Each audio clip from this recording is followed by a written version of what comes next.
Ladies and gentlemen, welcome back to Angel's Citadel. It has been a hot minute since we've had one of these, but we have the fire going. We've got a nice set of snacks laid out, some drinks, some really comfy chairs. Pull yourself up one, sit down, and join us as we have a conversation with Alkis from Studio Hex. Alkis, welcome. Thank you for joining us today. We really appreciate it.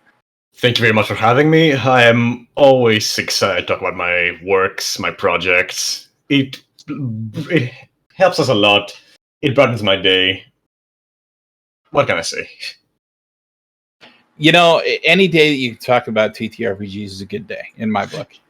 Yeah, that is very, very true. So tell us a little bit about yourself, your gaming resume, if you will, and you know how you got started doing what you're doing. Well, my gaming resume is not that big considering I am 18 years old. I'm only how can I say this? This is my first big game per se.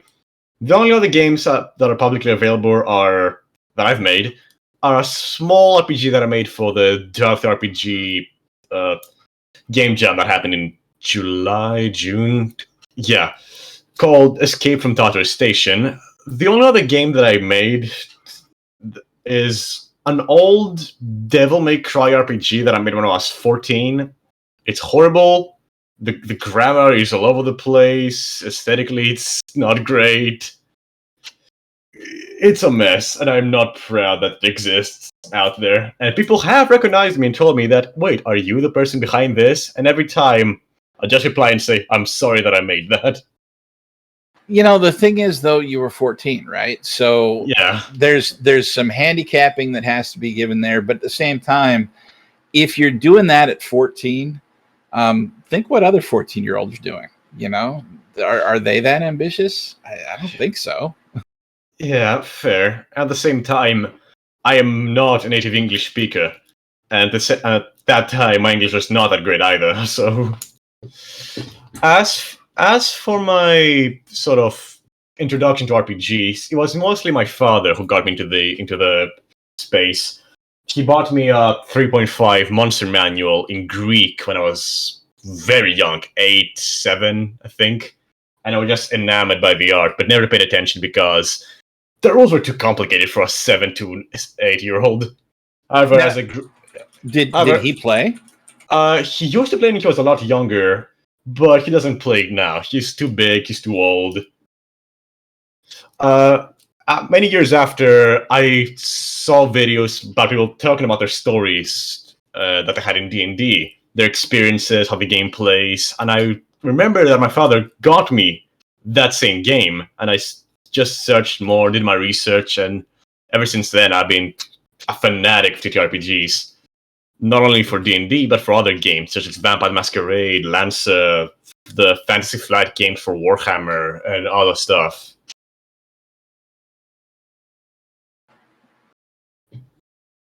Pretty much, just that. It's not that fancy, I know. No, it doesn't have to be. I would like to point out, though, even for native English speakers at 14, English is hard. Oh, God, ain't that the truth? Yeah. Oh, and trust me when I say that the Greek education system does not do a good job at introducing and teaching kids English. It's very sloppy, very, very bad. So, kind of like the American system, Yeah. teaching anybody else how to speak a foreign language. Pretty much, yeah. It's the same the world over. Gotta love it. Yeah. So, on your website, Studio Hex, it talks a little bit about another individual, Edward, I believe. Ah, yes, Edward. How did the two of you meet? Well, we met through Discord around late 2020, 2021. I don't quite remember. It wasn't our Warhammer server. Later on, we just became friends online, went different servers. At some point, he said that, hey, you all want to make a video game? And I was like, sure. And hopped on board, and so did 20 other people. and we started making a world about a cyberpunk hell where everything is wild, goofy. In other words, it was a prototype for Hellborn. But as I mentioned, this was a video game, and the small issue was none of us knew how to do anything video game related. We couldn't program a single line of code, we couldn't make a simple donut on Blender, nobody knew how to navigate Unity. But what we were able to do is, of course, write, and we wrote a lot of lore, very mediocre and very goofy lore, but lore nonetheless. However, eventually the project died down, everybody just went their separate ways, but I thought that the setting was very interesting and could be turned to something much better than just this. And so I sent him the idea of turning this into a TTRPG, not a video game. And we began working on Hellborn. That's pretty much the backstory behind this. And the backstory on how we met. Awesome. And the two of you are working on Hellborn together then? Yes. He writes a lot of the lore. I have written some of the lore as well, but I mostly manage the graphic design, the layout design, the game design, and the marketing. I run most of the social accounts we have. I made the website on WordPress, is it? Yeah, on WordPress. It's pretty much us, just the two of us against the world, in other words. We wouldn't know anything about that. So you have a Kickstarter finishing up right now for Hellborn. Give us a little bit of a synopsis about it. About Hellborn or the Kickstarter? Both. Well, Hellborn is, in simple terms, a cyberpunk game in a very unique setting, that being Hell, a cyberpunk version of Hell. Think of it like a mix of Doom and the Shadowrun franchise, if that makes sense. We might have played a few Games of Shadowrun. 1,000 hours of Shadowrun. That's how we met. I kinda envy y'all because I really want to play Shadowrun, though. A lot of my friends are more fantasy-oriented. The closest I've gotten them to play a modern game is running Will of Darkness. Though, most likely, in due time, we are gonna run Hellborn. Shadowrun can also be difficult for anybody starting out because there's a lot of math to it. Yeah, except for 6th edition, or 6th World as it's known, it's not that complex, I'd say. Though it might just be me being more savvy with numbers and RPG mechanics. Yeah, it's still a lot of math. I'm not good with math. I'm not the engineer. I'm not good with math either. I'm just very good with TTRPGs. Their math is very simple to me.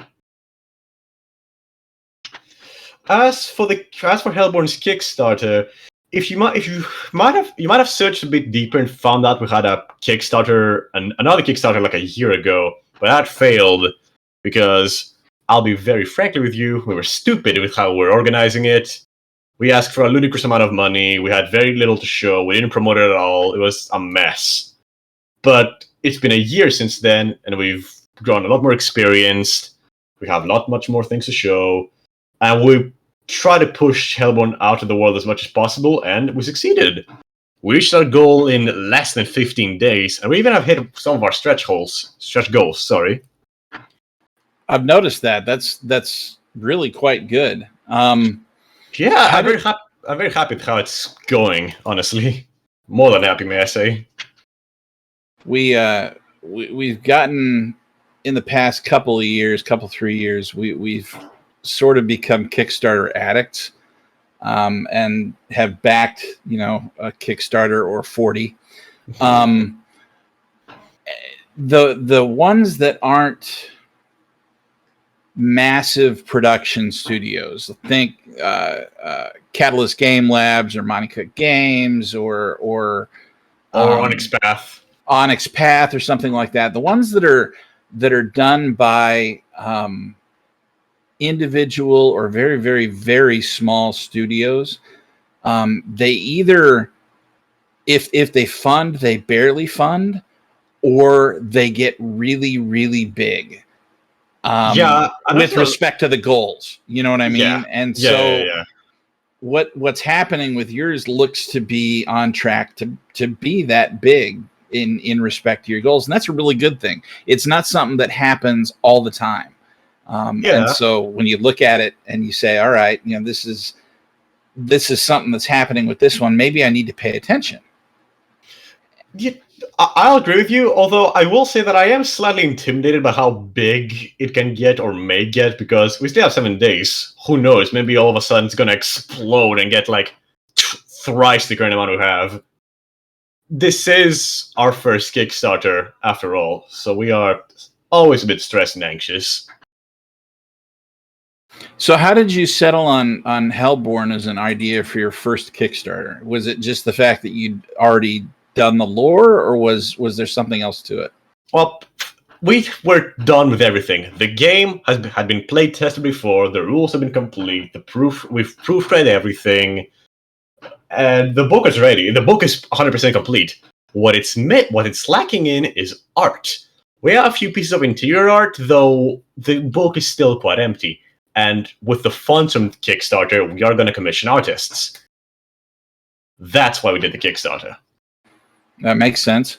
That's something else a lot of people do, and so a lot of the lower dollar value Kickstarters are just for that, for art, because it's expensive to get good art. Yeah, good art and a lot of it. You mentioned on your Kickstarter page that this is at least part. I don't know if it's inspired by Powered by the Apocalypse. And, you know, obviously that's referring to the Apocalypse World game by D. Vincent Baker and McGay Baker from 2010. Is your game powered by the Apocalypse, or what system did you choose? It or is did you make your own? We made our own system, though it does get some inspiration from Powered by the Apocalypse and Disco Elysium, if you have heard of it. Mostly in terms that it uses 2d6 to do everything, from calculating whether something hits or not, to skill rolls, etc. That's what I mean. That's fair. What for you has been the most fun thing to work on for Hellborn? The most fun thing? Making stuff, generally, just making the rules, thinking of crazy ideas and thinking, how could I make that possible in the terms of the system? Or how to make it so the reader understands what the ability is trying to do. Generally, just challenging myself with making new things about the game. Be it in the form of cybernetics, perks, supernatural abilities, unique weapons, etc. So how are you finding that as a problem or an opportunity where you're getting people to understand that? Are you beta testing portions of this with control groups? Are you publishing like alpha versions of your rules to a specific group, or how's that working for you? Well, firstly, we've done some playtests of Hellborn 3 with a small group of friends. It went well. They gave many ideas. I took notes to other sessions, noticing things that I liked, that I didn't like, things that they told me about. On top of that, I was frequently posting up sort of alpha versions / previews of certain things on my studio's Patreon, although we never really got feedback back from that. The most feedback that I got was from my friends that I played RPG with.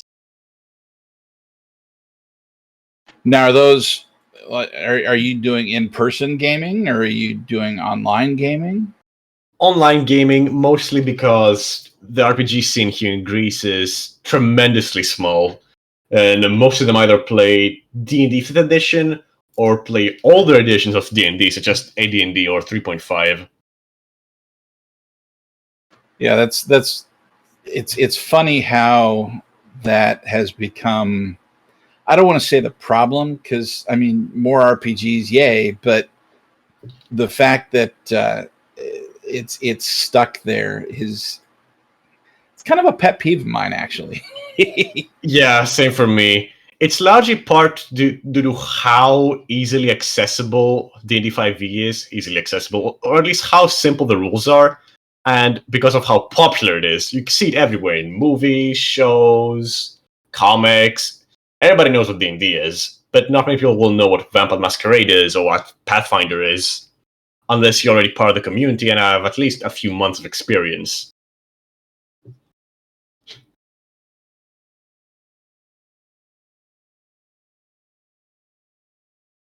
Why drive-through?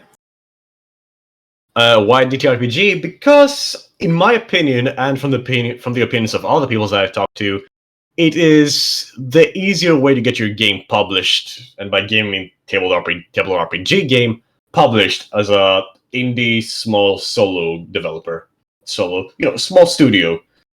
I know that HEO is also a good place to do that, but DDRPG is more focused about TTRPGs, unlike itch.io, which has games and video games and TTRPGs. If it makes sense. Yeah, we're pretty big fans of it because if you use the print on demand, you don't have to worry about storage of your books. Yeah, but that's also a big reason why I do that, because I don't have to do fulfillment. The DRPG prints and ships the books for us. It's a lot simpler for both us, the developers, and for the consumers. Sorry, I stutter a lot because of stress, and I also stutter naturally. It's fine. I'm not going to tell you to relax because it's like telling an angry person to calm down. It doesn't really work. So I noticed that on your stretch goals, one of the things that you were talking about doing is the Foundry VTT. What made you choose to do Foundry over Roll20? Because I know everybody has Roll20. Roll20, while very accessible, is not that very intuitive. It's very simple. The sheets, they can look pretty, but they usually really don't. On Foundry, that's slightly different. I also prefer Foundry over Roll20 because all my friends prefer Foundry as well. And it also has the modules, which can make the game much, much better. Maybe in the future we are going to make it playable on Roll20, or who knows, somebody comes and says, hey, I made the sheets for you, rather than us reaching out to do that. Like commission people do that. That makes sense. And don't get me wrong, we're fans of Foundry as well. We use it all the time.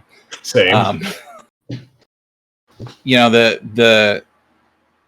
You mentioned before with drive-through RPG and that being a viable printing service.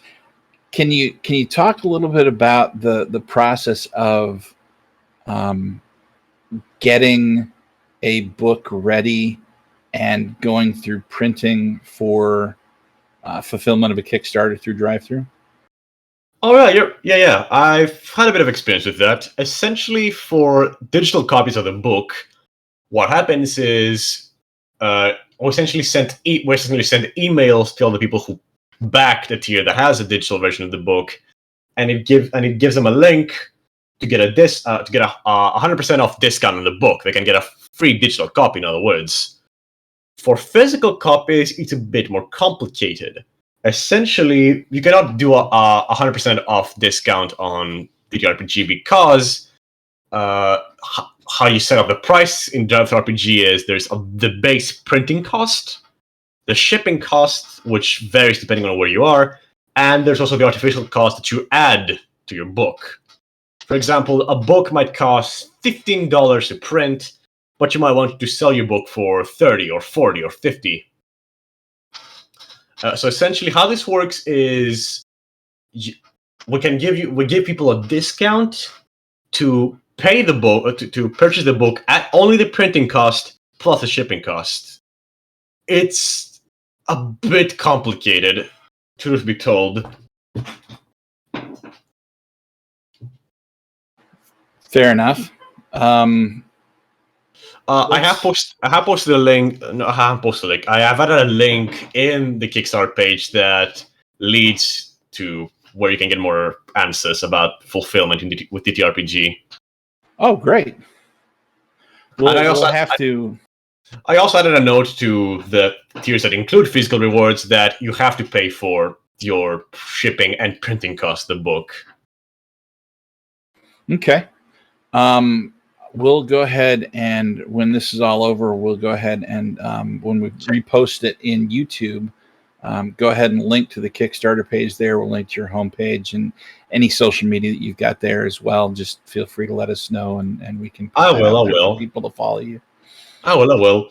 I'm pointing out that you have to pay for your shipping and printing cost a lot because I can understand that some people who are new to backing TTRPGs on Kickstarter might not be as knowledgeable of how this works, and that might be a bit put off when they see, wait, I have to pay more. I don't just buy the game with the money I give.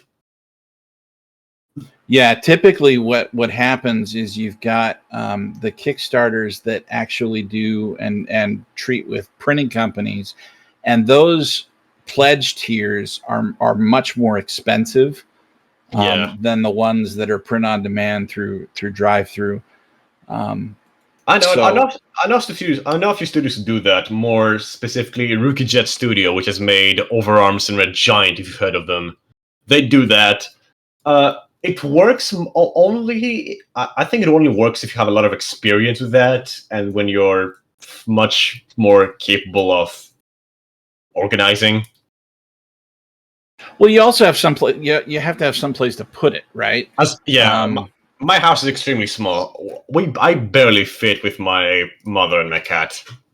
So, yeah, that's kind of us. It's two of us and two kids and my father and a dog and a cat, and it's a 2-bedroom apartment. So yeah, it's pretty crazy. It can be very cramped. I can understand. I haven't got anywhere to put a pallet worth of books. Or more if it goes crazy. So yeah. Neither do I. So one of the biggest struggles that we've seen with Kickstarter is keeping the communication energy up with your backers, and managing timeline expectations. We've like I said, we've backed quite a few Kickstarters now, and the only ones that really failed were ones that the company didn't continuously communicate with their backers. And I'll be honest, it's been two companies, and they'll never see another dollar of my money.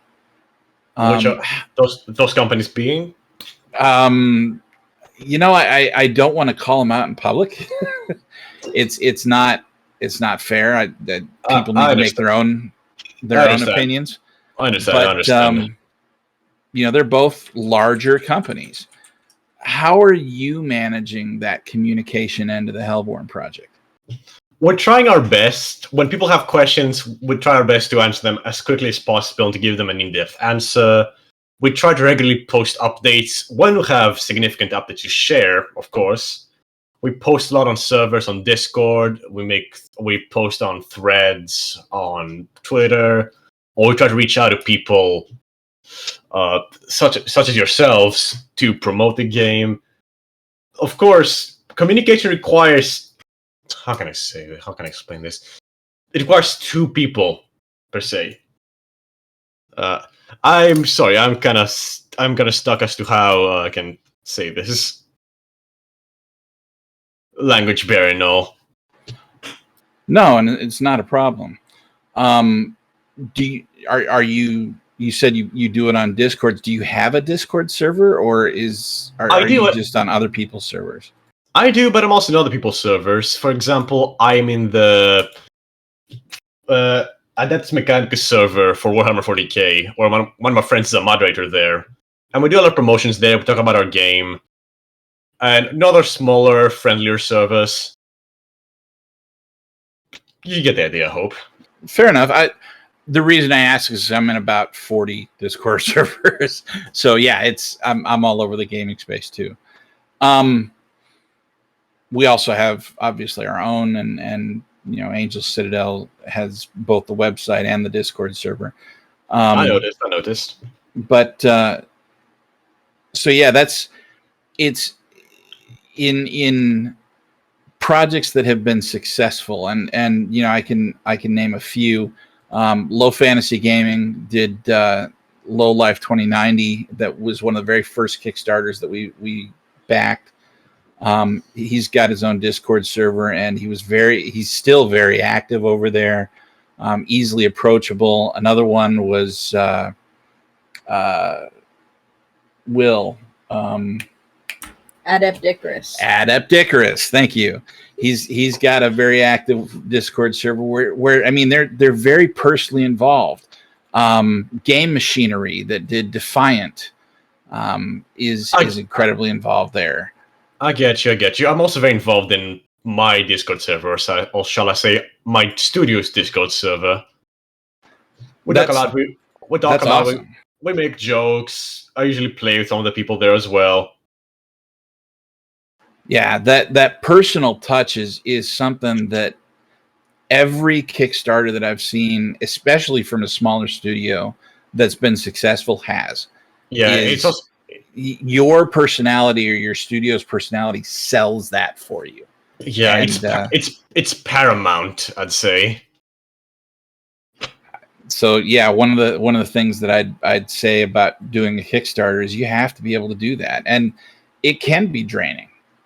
Yeah, especially when you're alone, or when you are only able to communicate with people from one side of the world, because it's very hard. For example, it's really hard for me to communicate with people from American or Australian time zones, because when they're awake, I'm asleep, and I cannot be 24 hours online answering questions, communicating, etc. Oh, come on, you don't need sleep. It's overrated anyway.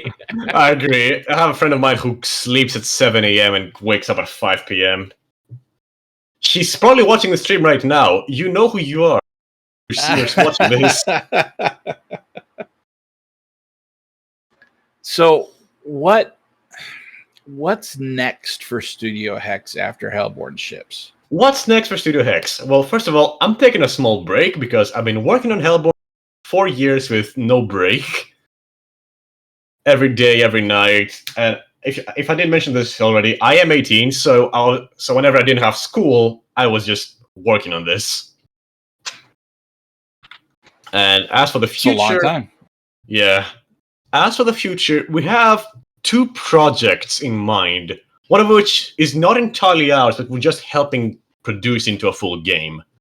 One of them I've actually made a video about, since I want to make a small game design journal as I make it. That being a more investigative game called Midnight Glamis that uses cards rather than dice.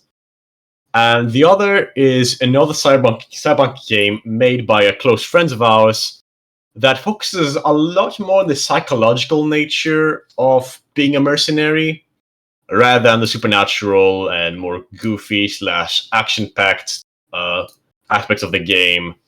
Not the game, the setting that are more present in Hellborn. A cyberpunk psychological game. Yes, where essentially you have to manage your own well-being, you have to stay human, manage your stress. More or less, it's more akin to a psychological horror game than anything, say. That sounds almost like World of Darkness meets cyberpunk. Kind of. Managing your humanity or your sanity or something like that, your willpower. Yeah, kind of, though it's not like the actual World of Future Darkness that exists. That makes sense. That's kind of cool sounding, actually. Yep. The latter game's name is Grit and Glitter, and I mentioned that it's not entirely ours because the setting is by one of our friends. We're just gonna help make it into a game, get art for it, make the rules, etc. Both of them are in extremely early development because we've been focusing all of our attention in finishing Hellborn, contacting artists, expanding on the game where we can, improving things. So how have you found the process of getting artists and nailing those down? Is that easy, hard? It largely depends on your budget. If you have a big budget, it's much easier because you have a lot more artists to pick from. Yeah, a small budget, you can only contact so many artists, and you have to find cheaper artists with smaller commission rates, and whose art is also really good as well. Thankfully for me, it's been quite simple because I found some amazing artists online whose art is excellent. Their prices are more than fair and very cheap. On top of that, we also have posted various posts on servers and on Fiverr and the like that have helped us out find more artists who are willing to work with our rates. Not our rates, our budget. Sorry. Makes sense to me. Are you? I'll ask this, and since we're kind of on the open end of the questions. This one might be a little bit controversial. Where do you stand on the AI art in role-playing games? As I said, I'm an artist earlier, so I know a bit more about this. AI art in role-playing games, I think it's okay as long as it's for personal use. Like, if you're with a group of friends, nobody's an artist there, and you need something that cannot be made with Hero Forge or any other art generator you can find online, such as, say, Picruz, then I think it's okay, it's fine. But for commercial works, even if it's from a smaller studio, I think it's a bit scummy in a way. Of course, there are very small exceptions, which I can understand, such as, say, an idea I had for like the aforementioned grit and glitter is combining normal art with AI art to show the uncanniness of AI and etc. But even then, it's a bit on the iffy side of things. Generally, though, I'm quite opposed to AI art outside of personal use. Fair enough. And to be fair, I agree with you, and have both used AI art personally in personal games, and then my wife does all the artwork for our published offerings. We were actually working on our own game here, a setting for the Cypher system called Hope's Horizon. We've got a starter kit out there already, but she's done all the art for it, and that's all either free commercial art or things that we've bought a subscription for. Sites like Pixabay or whatever, right? Yeah. I see. And even then, because she enjoys digital art, she'll take those and modify those. I must put her note, own spin on it. I must note that I think AI art is okay for like concept art, like, how would this look, or getting ideas. The same applies for AI text generators to get ideas or to try to get something to proofread it or something like that. I don't do it. I don't use AI text generators a lot. I've only used it like once or twice for personal games, like, my 5 characters did this last session. Here is 5 bullet notes of what everybody's drive, what they want to do is. What should I do the next session? That's the biggest extent that I used it for.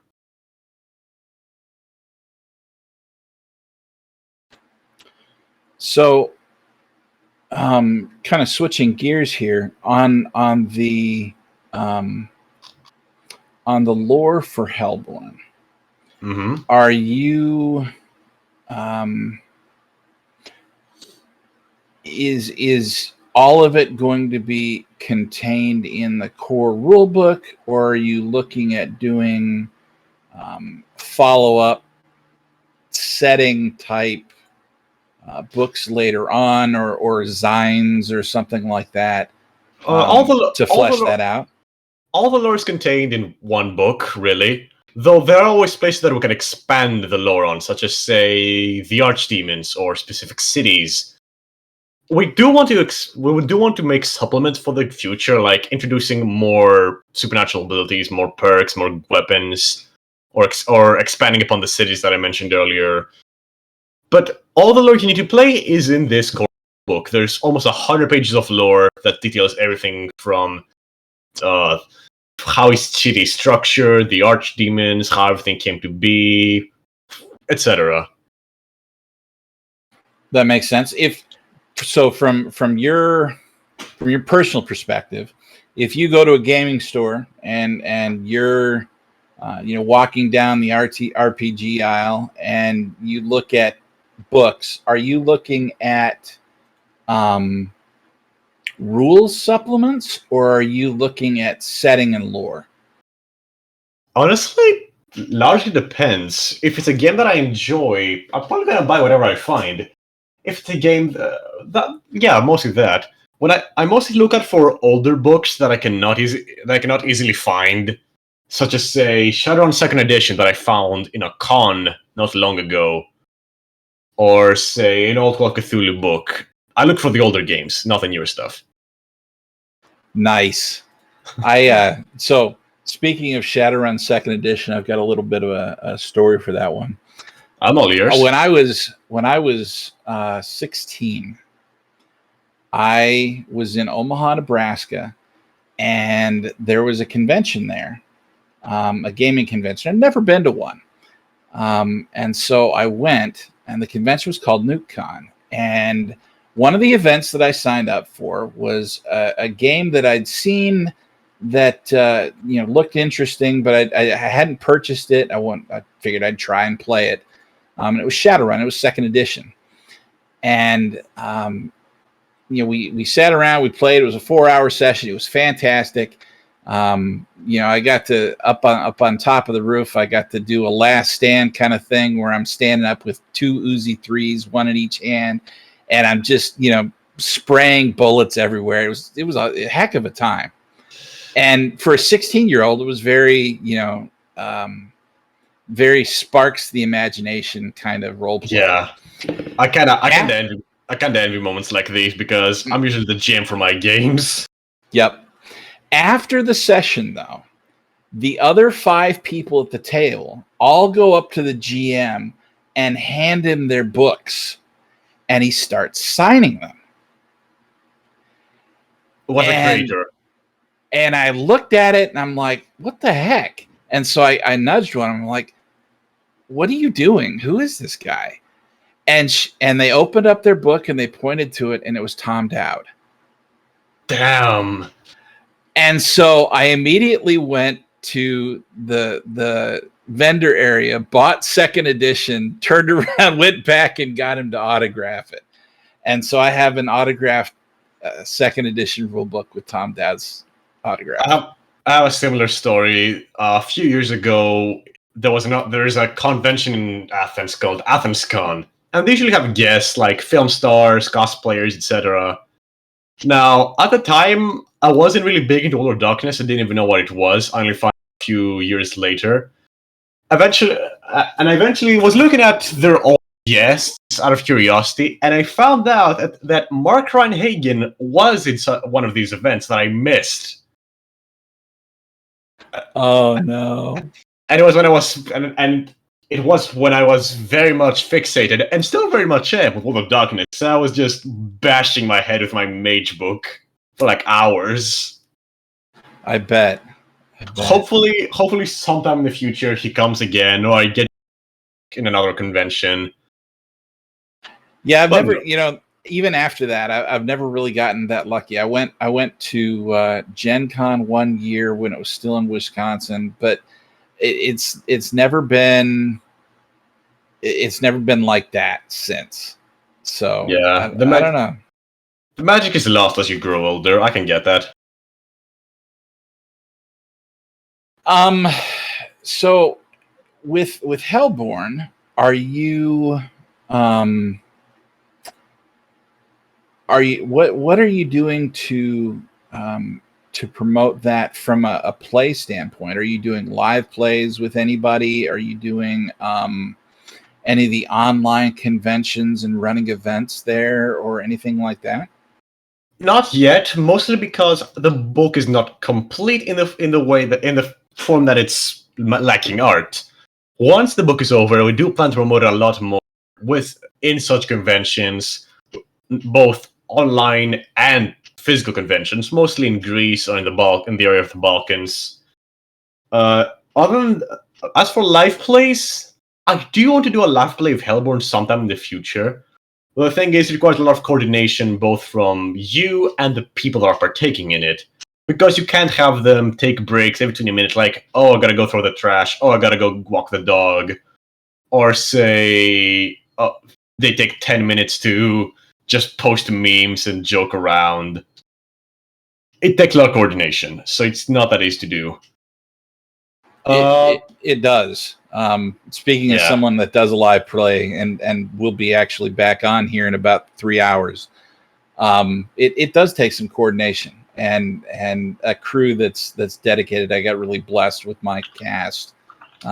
They come through for me a lot. So yeah, the friends that I'm playing D&D, not D&D, RPGs in general with, I adore them to death. I'd die for them. But they make jokes during the game so much. There's a lot to be said for that, though. If you have a group that you can be easy with, that'll come in and crash your Twitch stream party, and joke around with you online. Yeah, I don't know if you're looking at the chat. I am. I was about to point that out. Speaking of crashing, well, look who the cat dragged in. My aforementioned friends. Hey guys, welcome to Angel Citadel. We're glad you're here. So for those of you just joining, we're speaking with Alkis Fern from Studio Hex. We're talking about Hellborn, the Kickstarter. That's we've got about 7 more days, I think, before it finishes up. So Cyberpunk and the Infernal. Yes.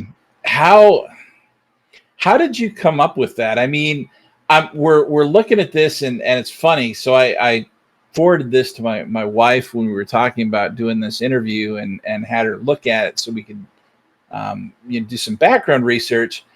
And she's immediately like, okay, you need to buy this. And I'm thinking, it's Cyberpunk. We do Cyberpunk. That's how we met. But Cyberpunk and the Infernal, why did nobody else ever think of this? How did you come up with this? Originally, it was because me and Edward, my partner in game design, we were very fixated on Cyberpunk and Has-Been Hotel, if you've heard about it. And we thought that it's a very cool idea. Nobody has done it before. It was definitely unique. It was just that, a goofy setting that nobody has done. We enjoyed that. We thought that was fun.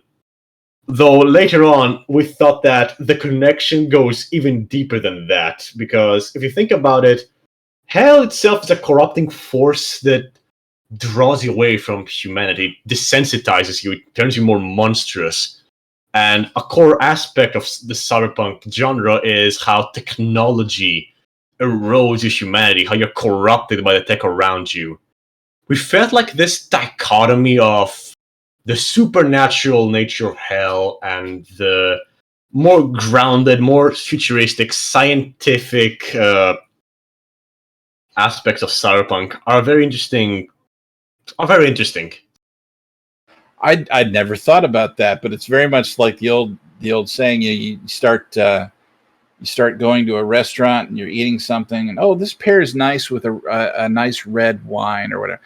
Cyberpunk pairs well with a corrupting kind of an external setting like that. I'd never really thought about it, but you're not wrong. Yeah, generally, with the supernatural, Shadowrun was the first to do that, of course.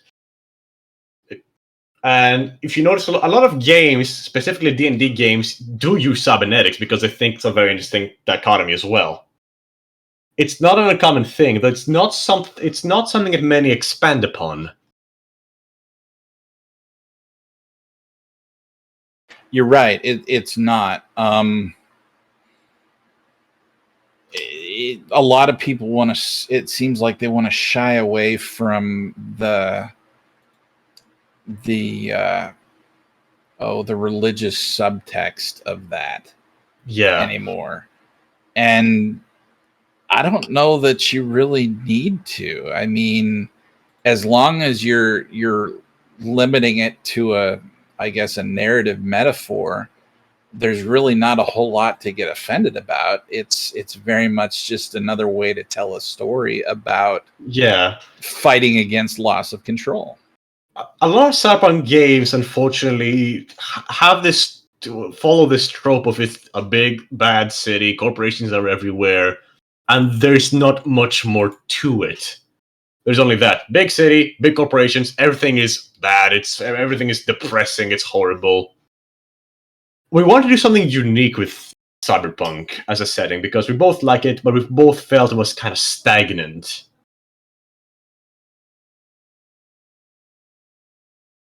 I like that. I like that a lot. That's the same thing we want to do with the other game that I mentioned, Grit and Glitter. Everybody mostly focuses on how cyberware erodes you and how you become less human the more cybernetics you have. But with the Grit and Glitter, what we want to do is explore the more psychological aspects of being a mercenary. How is life and your mental state when you're constantly in the face of danger, where everything is constantly just weighs you down, both physically and mentally? And how you can keep staying human after everything you do every single day. The repeating cycle of killing, getting paid, sleeping, killing, getting paid, again and again and again. That makes a lot of sense. You mentioned that one of those games is going to be a card mechanic rather than a dice one. Is that? I'm trying to remember. Is that Glit and Glitter? Or? No. That's a different game that I mentioned. Midnight Glamours. As I said, I posted a video on that on the Studio Hex YouTube channel. We plan to make a lot of videos, essentially detailing our process in making games, sharing ideas, getting feedback through that way. So, how do you find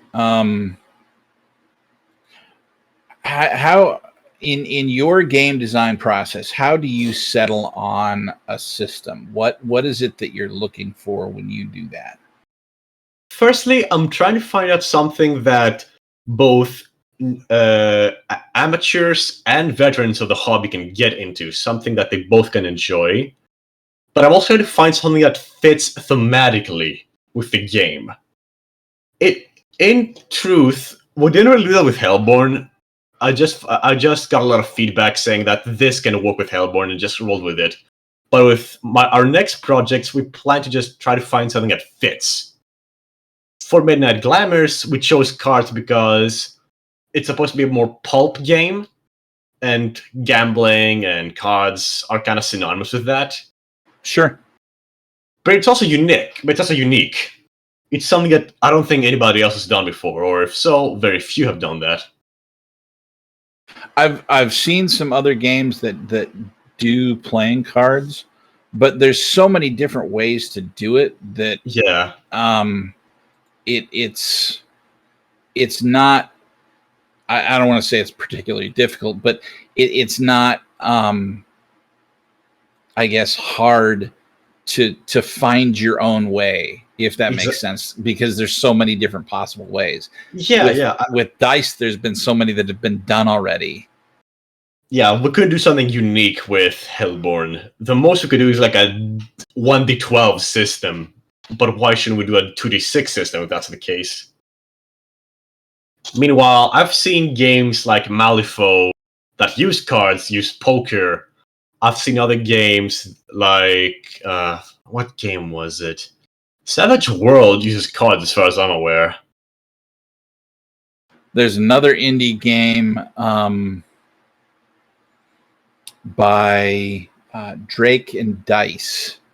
Drake and or a couple of Drakes, I should say.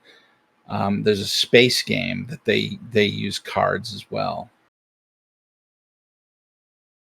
Yeah. I think I know what you're talking about, though I forget the name. I'm looking right now. Dead Belt. Yes, I've heard of that. It piqued my interest, though. I have all the games that I want to run, so haven't been able to run it yet. Yeah, we backed. So Drake and Navi are a couple of friends of ours, and we backed their Court of Blades game. It's a Forged in the Dark one. Court of Blades. I also want to play that. I was looking at political / kingdom building games recently out of curiosity. Yeah, it looks to be a hoot. I haven't actually played it yet, but it looks to be a hoot. I'll check it out, definitely, because the only other games that I found that do politics / kingdom building are Kingdom 2nd Edition and the Kingmaker Adventure Path for Pathfinder. That's the one everybody goes to. Kingmaker's a classic for sure. I have the 2e version of Kingmaker. So when you play role-playing games, are you a variety kind of person, or do you hone in on a particular genre that's your favorite? Like, we're talking about Kingmaker being political. Do you enjoy political games or intrigue, or are you the I'm going to go into a dungeon, or I'm going to go into a bar and I'm going to shoot people up or kill monsters and get the treasure? And I'm always more into RP based games such as World of Darkness. Although I have run and I do run games. Hellborn is a bit more combat oriented than other games per se. It's not that much though. I run everything in general, but I tend to go towards more RP based games. So circling back to Hellborn with that, and as an extension of that question, what opportunities can you describe anyway for Hellborn are there for that deep immersive role playing? Well, first of all, because of that supernatural element, you can add a lot of element. You can add a lot of occult elements into your missions and your campaigns. For example, rather than simply going to kill a big bad gang leader somewhere in the middle of the desert, you could go and investigate the dreams of some small demon child and see and sort of traverse their mindscape and have survived their nightmares. I'm giving you examples right now. It's not something that we have made, but who knows? Maybe I'll make that in the future. That's actually a very good question that I'm kind of struggling to expand upon. Fair enough. Let me ask you this then: Are in your book that you're publishing? So obviously it has the rules. It's got the setting. Are there adventures or scenarios in the book for like a starting GM, someone that picks this up and says, okay, I want to play this. I like lore. What do I do? There is a guide on how to make missions and campaigns for Hellborn, including making villains for those aforementioned games. We also have a table to create missions on the spot with a D8. Like D8, a mercenary, roll another D8. Wants to steal, roll another D8. A celebrity, D8. However, they don't know where she is, or something like that. Okay, so like the ad-lib system. Yeah. Although we do want to make scenarios and missions for free in the future, like 3 to 2 page missions that everybody can just pick up and play. That makes a lot of sense. I'll share this. One of the things that I have really enjoyed about Monte Cook Games in particular is their they call them cipher shorts. It's basically 2, maybe 3-page adventures, maybe 4 on the outside. They've got, a small map, some descriptions of, here's what you can find in each of these areas, but they're very free flowing. They're very fluid type adventures, that I'd say force, but allow a GM to adapt and react to the players in real time while still giving them enough to riff off of, and not leaving them without any resources at all, but not restricting them so much as the old, like the old 2E adventures. You will read this text box, and then when the players do this, you do this, and if they do this, you do this. And so the author of the adventure has to sit there and try and figure out every possible permutation of what the adventurers could do and write it down so that the person running the adventure has that available. It's very, all right, here's what's in this room, and here's some resources, go. Well, what if they do this? What do you think logically happens? And that style of adventure writing is very freeing for me. I agree. But it doesn't require very much to put in as the author either, which is also nice. That's just good game design philosophy, if you ask me. We want to do something similar. We also want to make shorts missions that you can just put in any campaign and just finish them in an evening or so. Though right now we don't have anything of that sort. Because as I said, we're focusing all of our attention and resources in finishing Hellborn. Makes sense. Well, we're coming up on an hour. Do you have anything else that you want to add? Any shout outs that you have, or places that people can look for you? Well, first of all, shout out to all my friends who helped me on this journey. Most of them are actually here watching the stream. I'm forever grateful for them, and especially my brother, Themios, who's always been there for me with all my problems, all my issues, all my hurdles. As for our socials, let me see. Hold on. We got a YouTube channel that we regularly post short stories that help people get immersed into the world of Hellborn. On top of that, what else? We also have a Patreon that is a bit stagnant, mostly because we're focusing all of our attention in finishing the game, so we haven't been able to post anything. We're probably going to make an onslaught of posts as soon as the Kickstarter is over.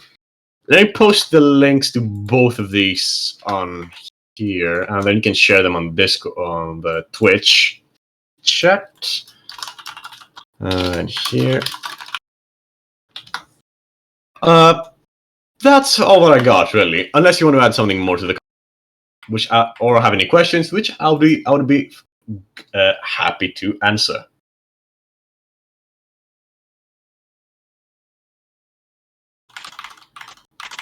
No, I think that about covers everything that I had to ask. Hun, do you have anything else? Not that I can think of. All right, then. We want to thank you for coming back, or coming on the Citadel and chatting with us about Hellborn. Again, we've got a Kickstarter open for that, and it is it's going to be finishing up here in about 7 days. Yeah, go check it out, back it, and if you like cyberpunk, if you like infernal kinds of settings, this might just be for you. So we'll look forward to seeing what comes out of it. We've already backed it ourselves, and from our Citadel to yours, happy gaming.